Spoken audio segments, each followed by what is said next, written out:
So we're continuing to read from the Sri Chaitanya Charitamrita, Madhya Leela, chapter 18, the Lord's visit to Vrindavan. So last week, the last verse that we reread, was, as soon as the Lord saw the beauty of the Gopal deity, he was immediately overwhelmed by ecstatic love, and he recited the following verse. He then chanted and danced until the day ended. So beginning with text number 38, this is the verse that Lord Chaitanya chanted for the pleasure of Gopal. Vamas tamara sakshayas, Vamas tamas, let's see, I need new glasses. Vamas tamara sakshasya bhujadanda sapatubha krida kandu katam yena nito dharmatano giri. Sri Chaitanya Mahaprabhu said, may the left arm of Sri Krishna, whose eyes are like the petals of a lotus flower, always protect you. With his left arm, he raised Govardhan Hill as if it were a toy. This verse is found in the Bhakti Rasamrita Sindhu. Most people are right-handed, and so their right arm is their strong arm. So just to torment and tease Indra even more, Krishna lifted Govardhan Hill with the little finger of his left arm, because this was like, considered the weakest finger on the weakest arm, and this was just Krishna's way of just sort of really sticking it to Indra. At the risk of sounding crass, this was Krishna's finger to Indra, but it was less rude than the way we do it in the material world. This is Krishna's transcendental finger to Indra, like, see what I can do. Sri Chaitanya Mahaprabhu saw the Gopal deity for 3 days. On the 4th day, the deity returned to his own temple. That was without the Bengali. Gopala Sangye Chali Ailan Richa Gita Kari Ananda Kola Hari Loka Bali Hari Hari. Chaitanya Mahaprabhu walked with the deity of Gopal, and he chanted and danced. A large and jubilant crowd of people also chanted the transcendental name of Krishna. Hari Hari. Text 41. Gopala Mandire Kela Prabhura Hila Tare Prabhura Vanchapura Sabha Karila Gopale. The Gopal deity then returned to his own temple, and Sri Chaitanya Mahaprabhu remained at the bottom of the hill. Thus all the desires of Sri Chaitanya Mahaprabhu were satisfied by the Gopal deity. E Mata Gopalera Karuna Swabhava Ye Bhakta Janera Dekhi Haya Bhava. This is the way of Lord Gopal's kind behavior to his devotees. Seeing this, the devotees were overwhelmed by ecstatic love. Dekite utkantahaya nachade govardhane konachali gopala si utare apane. Sri Chaitanya Mahaprabhu was very eager to see Gopal, but he did not want to climb Govardhan Hill. Therefore, by some trick, the Gopal deity personally descended. Kabu kunche rahi kabu rahi guramantare se bhakta tahana si tekaye tanhare. In this way, giving some excuse, Gopal sometimes remained in the bushes of the forest, and sometimes he stayed in a village. One who is a devotee comes to see the deity. Parvatena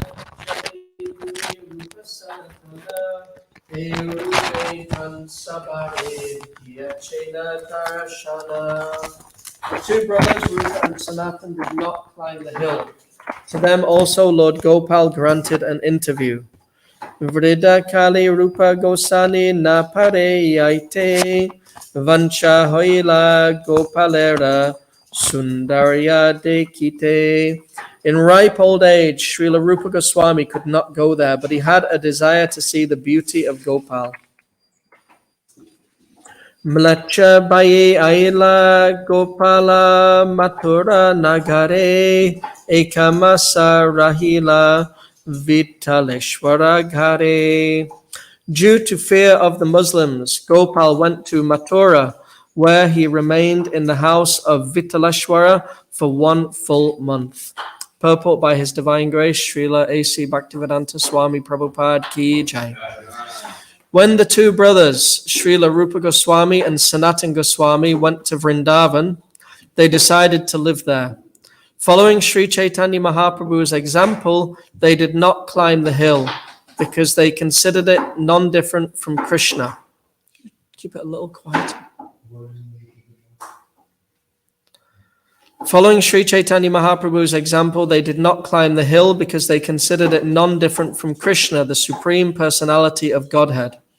On some pretext, the Gopal deity granted Sri Chaitanya Mahaprabhu an audience beneath the hill, and Gopal similarly favored Srila Rupa Goswami and Sanatan Goswami. During his ripe old age, when Srila Rupa Goswami could not go to Govardhan Hill because of an invalidity, Gopal kindly went to Mathura and remained at the house of Vitaleshwara for 1 month. It was then that Srila Rupa Goswami could see Gopal's beauty to his heart's content. The following description concerning Vitaleshwara is given in the Bhakti Ratnakara. Let's try and chant the Bengali. Vitalera Seva Krishna Chaitanya Vigraha Tahara Darshane Hoila Parama Agraha Shri Vitala Natha Bhatta Valabhatanaya Karila Yateka Priti Kahile Nahaya Gatoli Grame Gopala Aila Chala Kari Tanre Deki Nritya Gite Magna Gora Hari Shri Dasa Goswami Adi Paramarshakari Shri Vitaleshwari Kaila Seva Adhikari Pita Shri Valabhabhata Tanra Adarshane Katadina Maturaya Chilena Nirjane. Shri Vallabhabhata had 2 sons. The elder, Gopinath, was born in 1432 Shakabda era, AD 1510. And the younger, Vitaleshwara, was born in 1437, AD 1515, and died in 1507, AD 1585. Vitaleshwara had 7 sons, Giridhara, Govinda, Balakrishna, Gokulesha, Raghunath, Yadunath, and Ganasham. Vitaleshwara completed many of his father's unfinished books, including his commentary on the Vedanta Sutra, the Subodhini commentary on Srimad Bhagavatam, Vidvan Mandana, Sringara Rasa Mandana, and Nyasadesha Vivarana. Sri Chaitanya Mahaprabhu went to Vrindavan before the birth of Vitaleshwara. As previously mentioned, Srila Rupa Goswami was very old at the time Gopal stayed at the house of Vitaleshwara. Om Agyanatimirandasya Gyananjana Shalakaya Chakshurunmilitam Yena Tasmai Shri Gurave Namaha. Shri Chaitanya Manobhishtam Stapitam Yena Bhutale Swayam Rupa Kadamayam Dadati Swapadantikam Vandeham Shri Guru Shri Yuta Padakamalam Shri Gurun Vaishnavamscha Shri Rupam Sagrajatam Sahagana Raghunatam Vitam Tam Sajivam Sadvaitam Savadutam Pradajana Sahitam Shri Krishna Chaitanya Devam Shri Radha Krishna Padan Sahagana Lalita Shri Vishakam Vitamscha Nama Om Vishnupadaya Krishna Prasaya Bhutale Srimati Bhaktivedanta Swaminiti Namane Namaste Saraswati Devi Gauravani Pacharane Nirvishesha Sunyavadi Pastichade Shatarane Vanchakalpatarubhyascha Kripa Sindhubevacha Patitanam Pavanebhyo Vaishnavebhyo Namo Namaha. Jai Shri Krishna Chaitanya Prabhu Nityananda Shri Advaita Gadadha Shri Vasadi Gaura Bhakta Vrinda Hare Krishna Krishna Krishna Hare Hare Hare Rama Rama Rama Hare Hare. It's competition. Okay, so here we continue this pastime of the story of Gopal coming down from the top of Govardhan Hill, giving his darshan to Lord Chaitanya, and then here Srila Prabhupada is going to, well, not Srila Prabhupada, Srila Krishnadas Kaviraj Goswami is going to also describe how he also did the same for Srila Rupa Goswami, Srila Sanatan Goswami, and the devotees of Vrindavan. So it's actually one of the most sort of, for people who first, especially not so much when people attend our sort of different programs that we do to try and introduce people to Krishna consciousness, but especially when people first visit temples of Krishna, then the whole concept of deities and deity worship can be quite a challenge. Not to everyone. I personally always just thought it was very wonderful and attractive, but people do sort of find it unusual. Why are you bowing down to statues? But Krishna fully manifests in the material world in different ways to interact with and to reciprocate with his devotees. So we're chanting Hare Krishna all the time. I mean, if anything could be considered strange, it's sort of sitting down, talking to yourself for 2 hours every morning. But, this is how Krishna appears in the material world. He manifests in the form of his holy name. One time, I can't even begin to imagine how nerve-wracking this must have been. But one time in Vrindavan, one of the devotees was giving class while Srila Prabhupada was sitting, watching and listening to the class. I mean, that must be quite an experience. But in the course of the class, the devotee made this comment, and it's an oft sort of, it's an expression which devotees do use a lot, and possibly even Srila Prabhupada himself used this expression at times as well. But on this occasion, he decided to sort of use it as a way to sort of clarify the proper understanding of the devotees. So during the class, the devotee said, Krishna is present in his holy name. Krishna is fully present within his name, which we say a lot. I'm sure most of us here have used this expression. But when the devotee said that, Srila Prabhupada said, oh, he's in his holy name, said, whereabouts in his name is he? So obviously the devotee was very sort of nervous and didn't really know how to respond. And then Srila Prabhupada said, Krishna is not in his name. Krishna is his name. Krishna is his holy name. So Krishna and his name are non-different. We could sort of go off on a whole tangent there. In the Harinam Chintamani, which is a book which is sort of compiled by Srila Bhaktivinoda Thakur, but it's describing a discourse between Lord Chaitanya and Srila Haridas Thakur. Haridas Thakur is the Namacharya, the Acharya of the chanting of the holy names. So in the course of this presentation, Haridas Thakur, he sort of makes this explanation. The point, the way that it's described is that sometimes Lord Chaitanya would speak through his devotees. So he would have conversations with his devotees, and he would ask the questions, and then he would empower his devotees to give the answers. So although Lord Chaitanya was asking the questions, he was simultaneously empowering Srila Haridas Thakur to answer the very questions that the Lord had asked. So in the course of the discourse, Haridas Thakur, he made this sort of point that in all other systems of self-realization, you have the means and you have the end. You have the method and you have the goal. So whether it's meditation or sacrifice or deity worship, whatever the case may be, you have a certain methodology, a certain method of practicing this method of self-realization.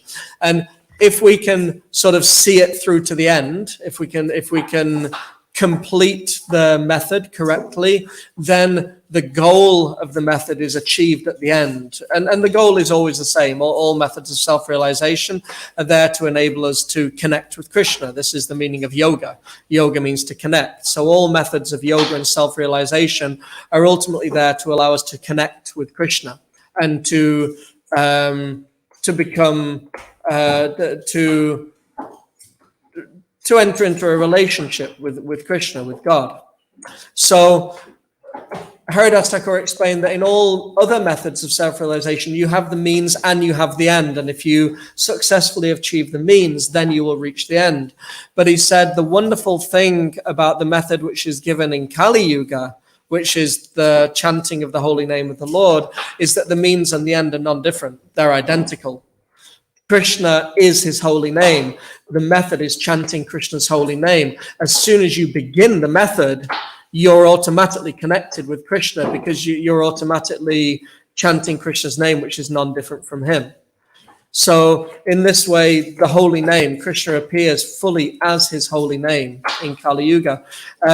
Similarly, in the form of the Shastra, in the form of the Bhagavad Gita, the Srimad Bhagavatam, this is non-different from Krishna. In the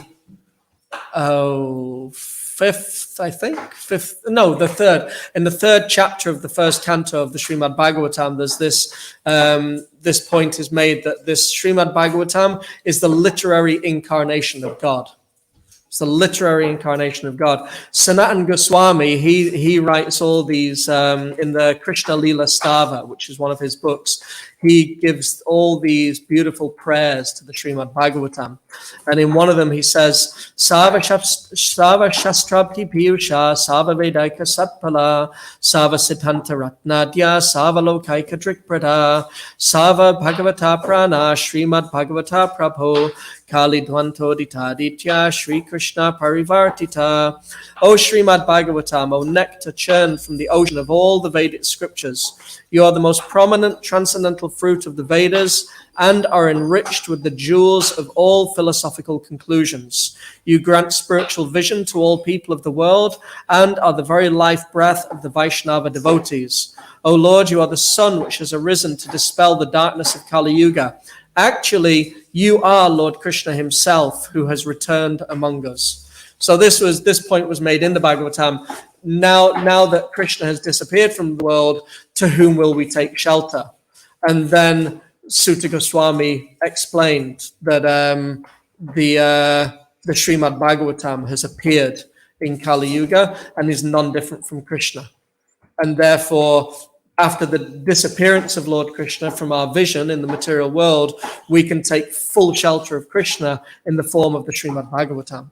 So Krishna appears fully as his holy name. He appears completely as the Shastra. So similarly, these different manifestations, they're not symbolic of Krishna. They're not representative of Krishna. They are Krishna. Krishna descends into the material world in these different forms. And similarly, Krishna descends as the deity. He actually appears in the material world as his deity.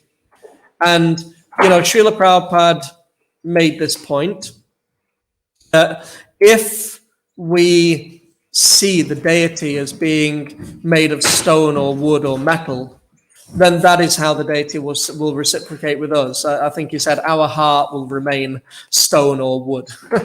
But if we see, or if we sort of accept the deity as Krishna, then he will reciprocate with us as a person. Srila Prabhupada makes a similar point in the beginning of the Bhagavad Gita, in the introduction to the Bhagavad Gita as it is. Prabhupada says, even if you don't believe that Krishna is God, just read the Bhagavad Gita in the spirit as if Krishna is God. That he said, that's the spirit in which to understand the Bhagavad Gita. And he said, if you approach the Bhagavad Gita in that mood, then you'll begin to understand. Then it will become revealed. So even if we sort of don't necessarily accept Krishna as God, read the Bhagavad Gita in that spirit, that this is God speaking. And then the verses start to make sense. Then the things that Krishna is saying become self-apparent. then it becomes apparent that it's not like Prabhupada is regularly criticizing this particular commentary on the Bhagavad Gita, where it says that it is not to Krishna that we have to surrender, but to the unborn within Krishna. And Prabhupada's saying, Krishna is so clear in the Gita itself. He doesn't juggle words. He makes it so very, very clear that he's talking about himself. So Prabhupada says in the introduction, this is the mood in which we have to approach the Bhagavad Gita, and then the Bhagavad Gita will become apparent to us. So similarly, the deity, we may not have realization that the deity is Krishna. We may not have that realization, but we try to approach in that mood. Similarly, just like Srila Prabhupada said, one devotee was sort of saying, well, not a devotee, someone who was coming to Prabhupada's classes. They were a little interested in Krishna consciousness, but they didn't want to pay their obeisances. And they actually said to Srila Prabhupada, I don't want to pay my obeisances until I really feel from within the heart that it's the right thing to do. And Prabhupada said, if you do it, then the heart will change. So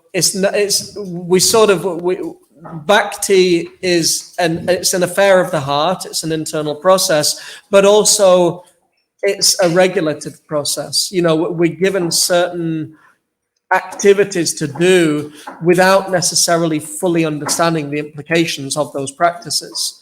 We may not ourselves have the devotion that really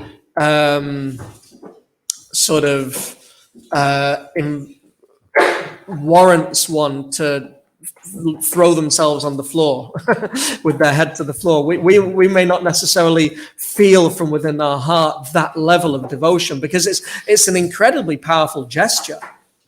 It's a very powerful gesture to prostrate yourself on the floor and to place your head at someone's feet when you don't necessarily even have realization of that person's position. It's quite a gesture. So it's very, very justifiable that someone may be a little, well, why am I, offering so many things to the deities? Why am I offering so much to the guru if I don't myself necessarily have that spirit within myself? And that's a very sort of justifiable thing. But the method of bhakti, it's like a scientific process, both internal and external. And it's kind of like we were saying yesterday, like when we were doing Gita Life, and Laura, you were asking this question, well, how can I sort of gain this knowledge? How can I get more knowledge? And it's not that bhakti it's not that you just read the Bhagavatam and then you get knowledge of Krishna, but there's a whole method.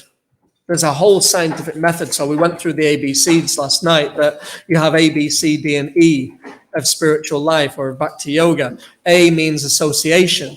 You need to have the association of devotees. They need to have association, discussion, revealing one's mind in confidence, inquiring confidentially, giving gifts, receiving gifts, offering prasadam, receiving prasadam. So there's a whole science of association.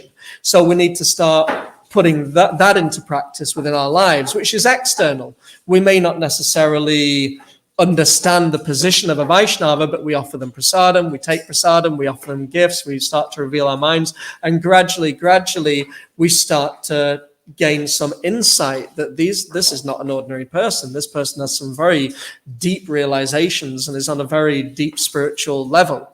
But that becomes revealed in due course of time. So A is for association, B is for books, reading, studying, hearing, absorbing in the message of the Srimad Bhagavatam, absorbing in the message of the Bhagavad Gita, the Sri Chaitanya Charitamrita, the books of the Goswamis, the books of Srila Prabhupada, becoming absorbed in this knowledge. It's it's a crucial, and it's not something that we can avoid if we want to gain the success of bhakti.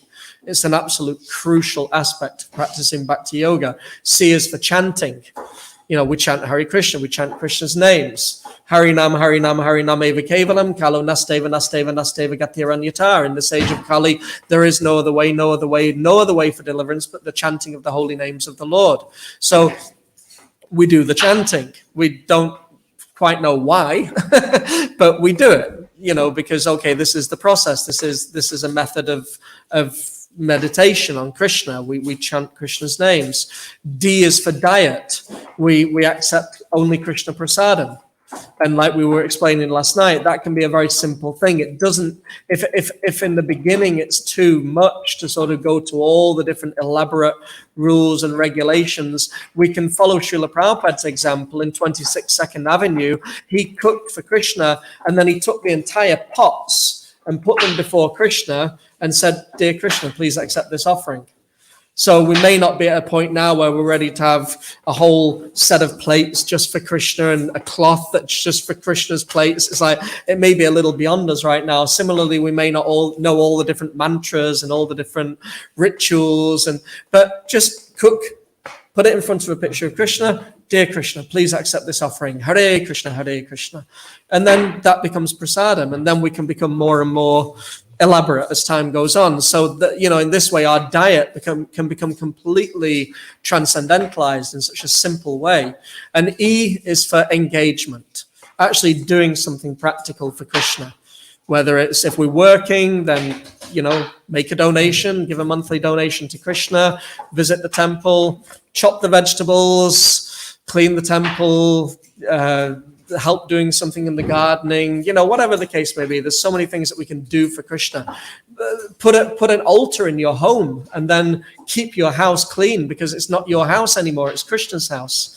There's so many things that we can do for Krishna. So A, B, C, D, and E. And the more our life becomes sort of centered around this whole lifestyle of bhakti, then things start to make sense. Realization starts to come. Real knowledge comes.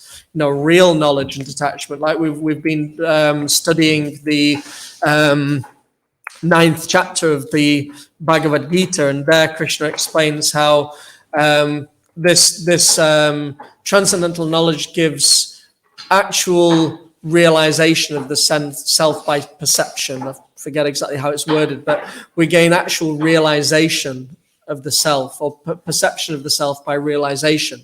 So we can read in the Bhagavad Gita, in chapter 2, all about the soul.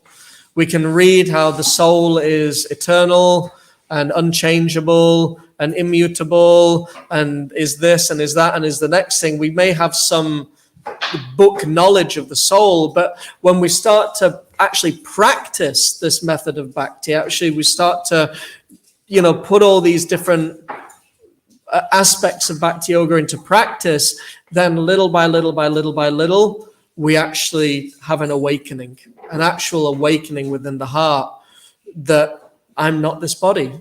Self-realization. We're not supposed to just be, we're not supposed to just be memorizing slokas. We're awakening actual spiritual consciousness within ourselves.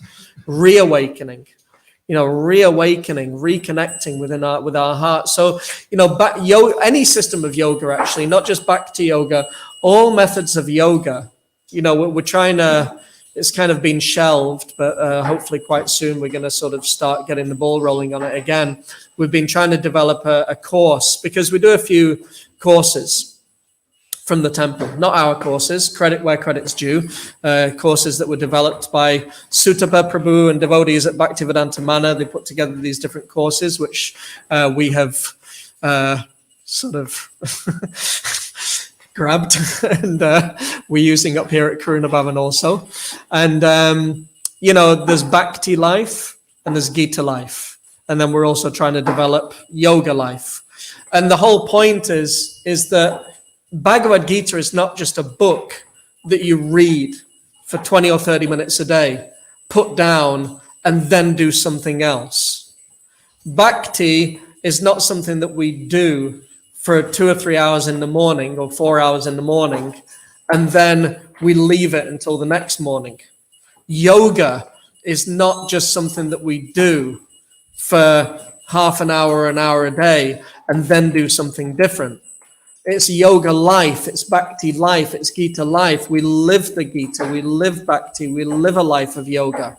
Yoga is so much more than the asanas, right? It's the yamas, the niyamas, the do's, the don'ts, the diet, the lifestyle, the way we sleep, everything, mode of goodness, how we dress, how we keep our house, it's an entire life. It's an entire life. And to the degree that we live a life of yoga, a life of connection, to that degree, Krishna says in the Gita, Yayata mam prapadyante tams tadeva bhajamyaham mamavat manuvartante manusya partasavashaha. As all surrender unto me, I reward them accordingly. Everyone follows my path in all respects, O son of Prita. So yayata mam prapadyante tams tadeva bhajamyaham.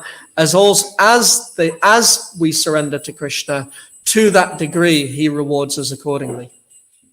So to the degree that we surrender to Krishna, to that degree we will gain knowledge and happiness and detachment and joyfulness, and all these things will come to the degree that we're surrendering to Krishna, which is a wonderful thing, because what it means is that even if we're only surrendering to Krishna a little bit, he's gonna reciprocate, and to that degree. So it doesn't need to, we can take it negatively, thinking, oh, I'm not doing enough, but we can look at it positively as well and think, my life may not be perfect.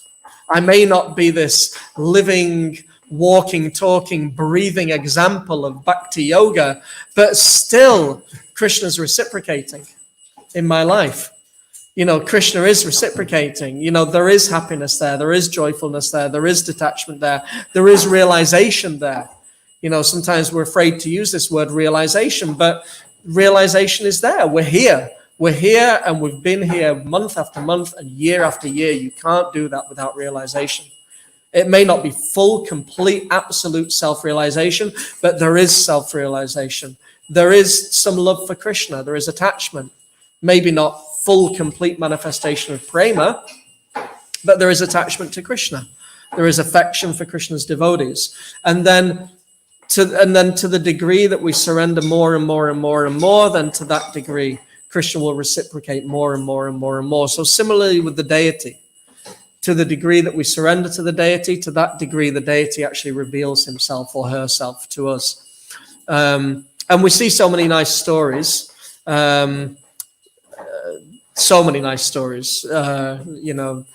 Shakshi Gopal. We read about Shakshi Gopal in the Sri Chaitanya Charitamrita.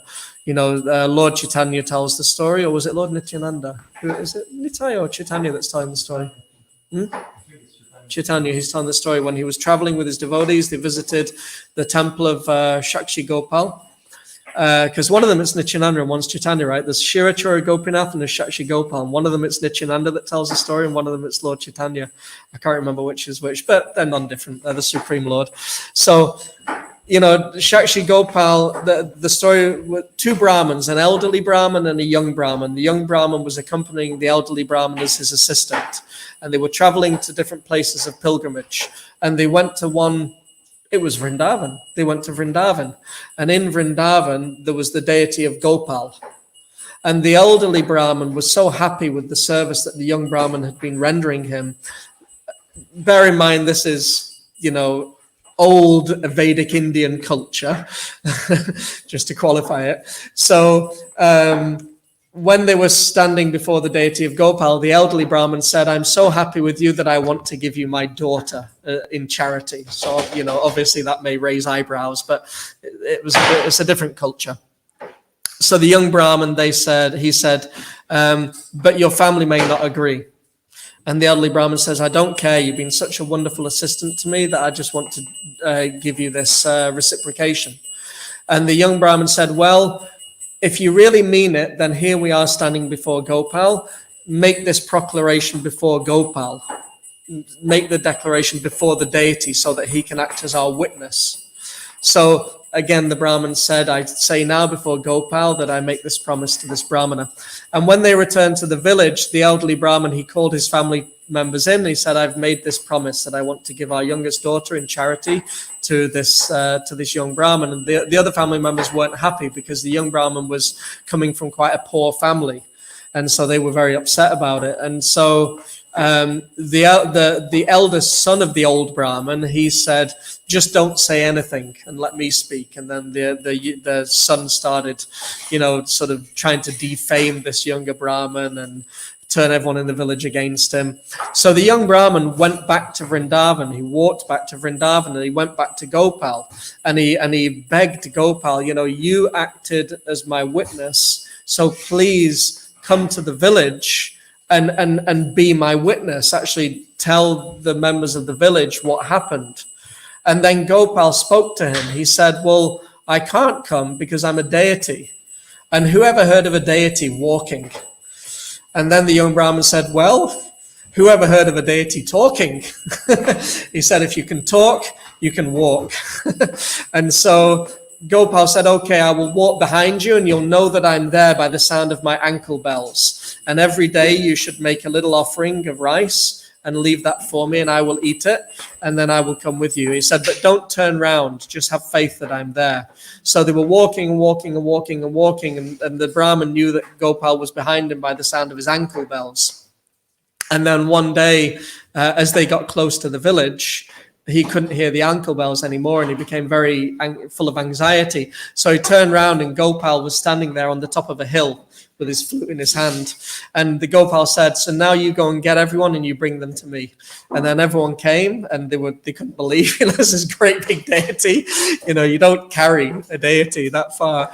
And Gopal spoke and he acted as a witness and Gopal actually helped to perform the marriage ceremony between the young Brahmin and the girl. And to this day, the deity is there. There's a temple of Shakshi Gopal. And then there's so many other stories of Shirachora Gopinath, and even in our own contemporary sort of Vaishnav world, we hear stories of Srila Prabhupada with Radha Lundanishwara and Radha Rasa Bihari and all the ways in which the deities reciprocated. And probably here in the room and probably online, there are devotees who are thinking of different ways that the deity reciprocates with you directly. Krishna reciprocates directly. So the deity comes and the deity is the center of the community. He's Krishna, she's Radharani, she's Vrindadevi, he's Lord Nityananda, Giriraj is here. Giriraj, we think, Giriraj is a rock from Vrindavan. When Krishna comes to the material world, Krishna brings Giriraj from the spiritual world to the material world. This is the spiritual world. This is a piece of the spiritual world that's sitting on the altar, Giriraj, So they become the center of the community. When we look at somewhere like Jagannath Puri, if anyone's been to Jagannath Puri, Jagannath is just the center of everyone's consciousness. There's just no avoiding it. Jagannath is just in the center of everything in Jagannath Puri. And this is showing us an ideal situation where you have the Lord in the middle and everything is done for the Lord. Deity worship is not just the incense and the offerings of Boga and the conch shell and the fan. Deity worship means that every single thing that's deity worship. Right now, Felix and John and Ashish and Adoxaja are doing deity worship because they're preparing the Boga, which is going to be offered directly to the Lord. They're doing deity worship. Dancing in the temple and doing kirtan is actually the most important form of deity worship in Kali Yuga. What goes on this side of the altar is even more important than what goes on that side of the altar. This is the main worship of the deity, is singing and dancing and chanting for the pleasure of the deity. The gardening is deity worship. The cleaning the whole place is deity worship. Management is deity worship. Everything is deity worship because everything is for the deities. But the point is, how conscious of that are we when we're actually doing it? To the degree that we remember the deity and that we're meditating that I'm doing this for Krishna, to that degree, it becomes a more active form of deity worship. And deity worship is also not something that is limited to the geographical confines of the temple buildings. When Krishna comes, he comes to bless, an entire area of land. Kodanitai Maya Pushashi, they have come to give blessings to everyone in Scotland. So wherever you happen to live, you can be engaged in the service of the deities, and wherever you happen to live geographically, you're a part of the community of the deities. A Vaishnava community is not limited geographically. It's, we're all part of Chaitanya Mahaprabhu's community. We're all part of the Mayapur community and the Vrindavan community, because this is also our home. This is the home that Prabhupada gave us. Prabhupada, we told this story last time, but one time when Srila Prabhupada was coming out for his morning walk in Vrindavan, and one of his disciples was screaming, "Vrindavan Dham ki jai," and Prabhupada said, "Oh, you like Vrindavan?" And the devotee said, "I love Vrindavan, Srila Prabhupada." And Prabhupada said, "Then it's yours, take it." He just gave Vrindavan as a gift to the devotees. So Prabhupada gave us Vrindavan. He gave us Mayapur. He gave us the Srimad Bhagavatam. He gave us Kodanitai Maya Pushashi. He gave us the holy name. He's just given them to us. They're ours now. They've been given to us as a gift. And wherever we live, we are part of that community, and we're part of that service. We're part of that service. And to the degree that we are conscious of the deities, conscious of Krishna, to that degree, realization will come, knowledge will come, detachment will come, everything will come to that degree that we're conscious. So Krishna consciousness. So that's why certain services that we do are vital in accompanying other services. Everything has to be there. It's a holistic process. But if we're not reading, and if we're not seeing the deity, and if we're not absorbing Krishna's name, form, qualities, and pastimes, then when we're chopping the vegetables and doing the gardening and doing the cleaning and doing the management and doing all these other things, we're not going to be conscious of Krishna. But similarly, if we're reading and we're chanting and we're doing these things, but we're not doing service, then how is Krishna going to be reciprocating in the same way? So it's a holistic process. Everything has to be there. All the pieces, to the degree that all the pieces of the jigsaw are in place, to that degree, we'll see the full picture of Krishna. So it's a holistic process, and none of it can be avoided. None of it can be ignored. None of it can be minimized. It's a complete process of self-realization in Krishna consciousness. So we'll stop. If anyone online has any questions or comments, please type them in and share them with us. We've got about 2 or 3 minutes. If anyone here has any comments, corrections, questions, reflections, then please share them.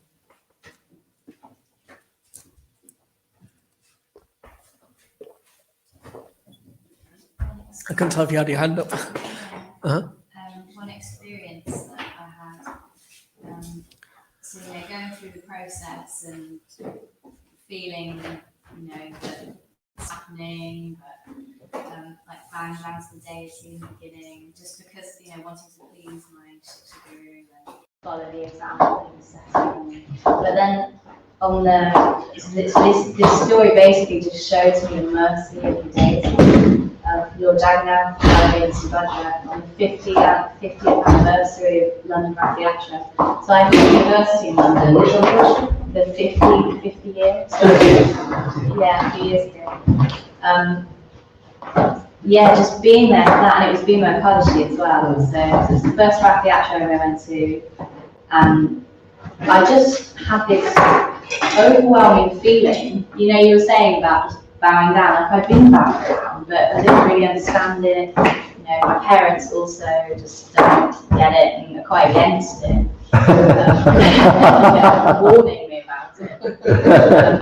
But then I was just like putting my face down in the streets of London, feeling and perceiving London as completely different to how I felt it when I was going to university.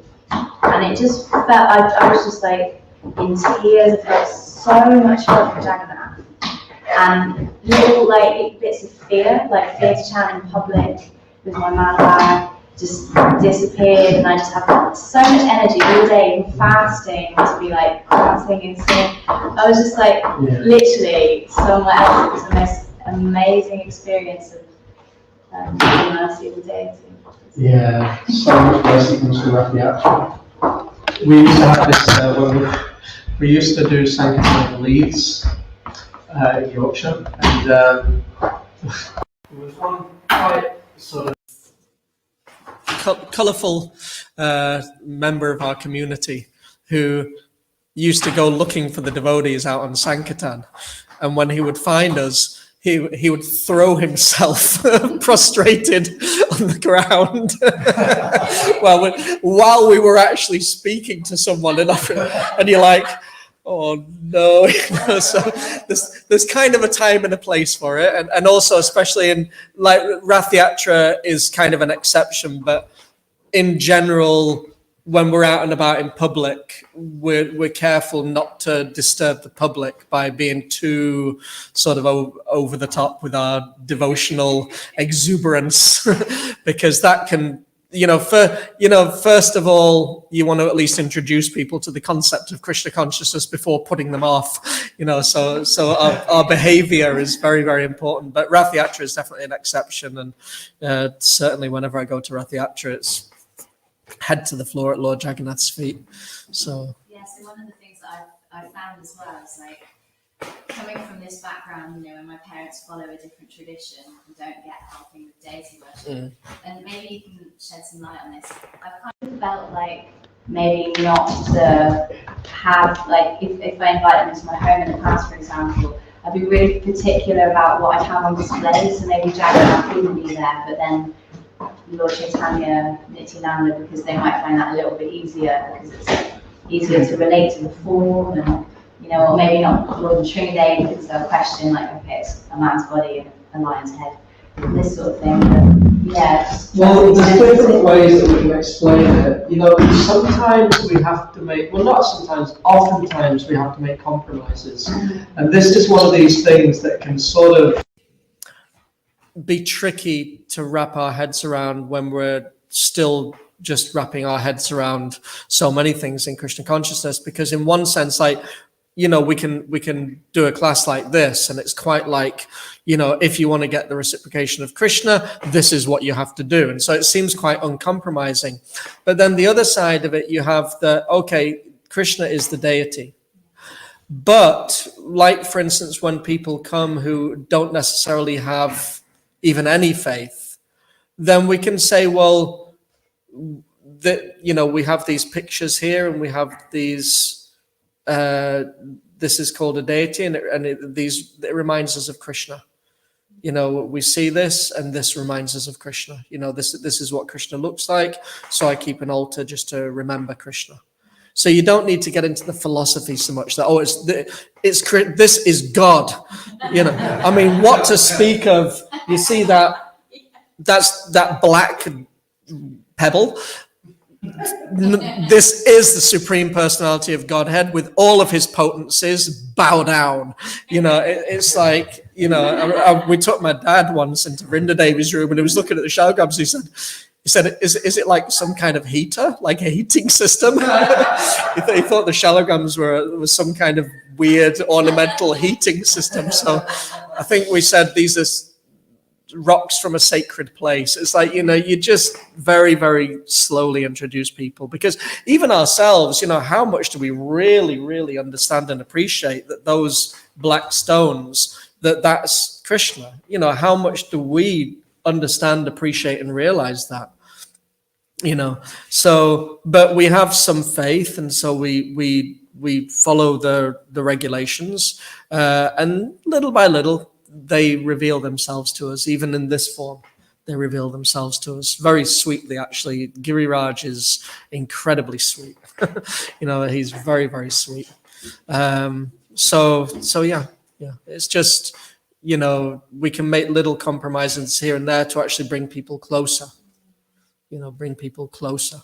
It's like, even like, for instance, our parents may want to cook for us. And if you say no, that's actually not the way that a child should reciprocate with their parents. So you can explain, this is my diet, and as long as that's okay, then please, I'd love you to cook for me. And then when they give you the food, you don't have to go into a whole big rigmarole of offering and chanting prayers. Just in your mind, Krishna, please accept this offering, and please bless the people that made this offering. Just very simply within the mind. Krishna's a person. He understands every single situation that we're going through in life, and he understands the reasons why we're having to make certain compromises here and there. And he understands that our motivation is ultimately to bring people closer to him. Comment from Mary. Sorry, who? Comment from Mary Smith. Oh, Mary. Uh-huh. And it says, and we can make our home a temple also. Yeah, make the home a temple. Make the home a temple, and then everything becomes practical. That way we don't have to wait until we visit the temple to do some engagement. I remember the first time I put an altar in my home. It was quite interesting because there was a whole group of friends who we all sort of got into Krishna consciousness at the same time, but different friends got a little more serious at different times. So there was one of my friends, Mark and Sita. They made a little altar in their home, and it was a picture of Lord Chaitanya, Radha and Krishna, Srila Prabhupada. And then when they moved into the temple, they gave the altar to someone else, and they had it for some time. And then they moved into the temple, and then I got it. And I remember the day I found a table, a little old table in my garage, my mum and dad's garage, put it in my bedroom, put the pictures on it, and the whole house, the atmosphere changed. Everything changed just by that gesture. Just by making that gesture that I'm inviting Krishna into my home in such a simple way. 3 pictures on a table. And it became like Vaikuntha. The atmosphere was just unbelievable. And I cooked flapjack, burned it. It was terrible, but it tasted like nectar because it was the first time that I'd ever cooked and made an offering to Krishna. And Krishna really reciprocates. He really, really reciprocates when we may not be very good at these things, but he completely reciprocates in such a wonderful way. That's the meaning of in the ABCD. It's also translated sometimes as environment, to creating a spiritual environment. Like when they're living in the holy places, and out of the 5 most spoken things, so you can be translated as environment. Wow, that's really nice. That's great. Yeah. So turn your home into a temple for Krishna. It's an ashram. It becomes an ashram, and then you clean your room. It becomes service to Krishna because it's his house, not yours. Okay, we should start. Is there anything else from anyone online? Okay, so thank you so much. Sorry we went over time a little bit, and apologies. Sri Chaitanya Charitamrita ki jai, Srila Prabhupada ki jai, Sri Kodani Tai Mayapushashi ki jai, Sri Giridhari Lal ki jai, Sri Tulsinath Maharaj ki jai, Srimati Vrinda Devi ki jai, Nitai Gaura Premanandi Hari Bol.